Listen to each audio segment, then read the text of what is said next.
Assalamualaikum, Sobat Timnas. Kegagalan Timnas Indonesia di Piala AFF 2024, tentu sampai saat ini masih menyesakan dada bagi sebagian besar fans Timnas Garuda. Walau Timnas Indonesia diwakili oleh U22, namun tersingkirnya Indonesia di fase grup tetap saja menyisakan penyesalan. Ya tentu saja bikin gondok, karena tersingkirnya Indonesia seperti disengaja yang disebabkan oleh wasit, terutama saat laga melawan Laos yang berakhir 3-3 dan kalah oleh Filipina 1-0. Lantas yang jadi pertanyaan, mengapa semua kecurangan itu harus dipimpin oleh wasit asal Jepang dan di kandang sendiri pula? Berikut ini adalah ulasannya.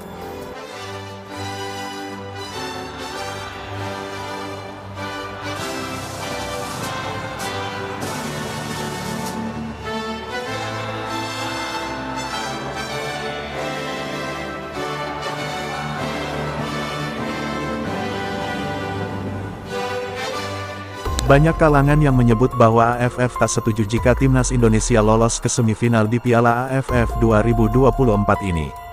Salah satu alasannya adalah AFF akan malu dan kehilangan gengsi jika di kejuaraan senior ini, Timnas Indonesia yang diwakili tim U22 akan lolos semifinal, apalagi jika sampai jadi juara. Oleh karena itulah AFF yang dikenal dengan sarang mafia, sebisa mungkin membungkam Indonesia agar gugur lebih awal. Yaitu dengan sengaja dan cerdiknya menugasi wasit asal Jepang untuk membungkam Indonesia. Ya wasit dari Jepang, bukan wasit dari Arab, dari China apalagi dari Korea negeri asalnya pelatih Timnas Indonesia Shin Tae-yong. Karena AFF punya alasan yang matang mengapa harus wasit dari Jepang untuk menyingkirkan Indonesia. Seperti diketahui, Timnas Indonesia mendapatkan perlakuan tidak adil dari wasit asal Jepang, agar tidak mendapatkan hasil maksimal di Piala AFF 2024 ini. Saat menghadapi Laos, Marcelino Ferdinand terkena kartu merah. Selain itu, gol ketiga Laos terlihat dalam siaran ulang sudah keluar lapangan sebelum masuk ke gawang Timnas Indonesia yang dikawal Dava Fasya.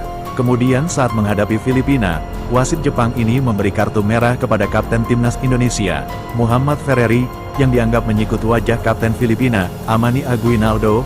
Padahal, dalam siaran ulang, pergerakan Muhammad Ferreri sangat minim dan hanya mengenai dada, bukan wajah, dan barbarnya wasit asal Jepang tersebut juga memberikan hadiah penalti kepada Filipina karena Doni Tri Pamungkas dianggap melakukan handsball di kotak terlarang. Padahal, dalam siaran ulang, bola sama sekali tidak mengenai tangan pemain Persija Jakarta tersebut. Menurut analisa channel Timnas Project, berikut adalah beberapa alasan mengapa AFF dengan sengaja menugaskan wasit asal Jepang demi bisa membungkam Indonesia di Piala AFF 2024 ini. Alasan pertama, Timnas Jepang telah lama dikenal sebagai kekuatan utama di sepak bola Asia.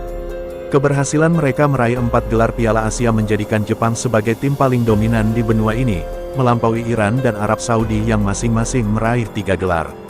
Kedikdayaan Jepang di kancah Asia ini membuat mereka dijuluki King Asia, julukan yang mencerminkan superioritas mereka dalam kompetisi sepak bola di Piala Asia yang bergengsi. Bukan hanya para pemainnya yang tersebar bermain di negara-negara Eropa, bahkan wasit-wasit asal Jepang itu pun sering mendapatkan tugas dari FIFA untuk memimpin pertandingan-pertandingan internasional. Jadi jika mafia AFF menugasi wasit asal Jepang untuk mencurangi Indonesia, itu dipikirnya sangat tepat dan cerdik. Karena diharapkan fans Timnas Indonesia tidak terlalu banyak protes dan curiga karena nama baik Jepang. Alasan kedua adalah, tentunya AFF sangat tahu. Dulu sewaktu Shin Tae-yong masih menangani Timnas Korea Selatan, STY disebut sebagai orang yang anti-Jepang setelah melemparkan berbagai cywar ketika timnya akan melawan Timnas Jepang. Oleh karena itulah AFF berkeyakinan hanya wasit-wasit asal Jepanglah yang berani dan mau mencurangi Indonesia di kejuaraan yang kita kenal dengan Piala Chiki ini, karena berasumsi ketidaksukaan orang Jepang terhadap Shin Tae-yong. Alasan ketiga adalah, AFF ingin mempermalukan Indonesia di kandangnya sendiri. Seperti yang sudah disinggung di awal video, AFF merasa malu dan kehilangan gengsi manakala di kejuaraan yang mereka anggap besar ini, Indonesia hanya mengirimkan skuad anak-anak muda.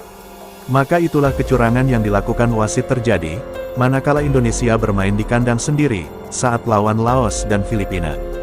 Jadi sekarang, setelah kita sebagai fans Timnas Indonesia, melihat Timnas Indonesia yang selalu dicurangi AFF, apalagi di kandang sendiri. Masihkah PSSI mau bergabung dengan AFF? Ayolah Pak Erick Thohir, segeralah ambil keputusan. Indonesia harus keluar dari AFF yang merupakan sarang mafia ini.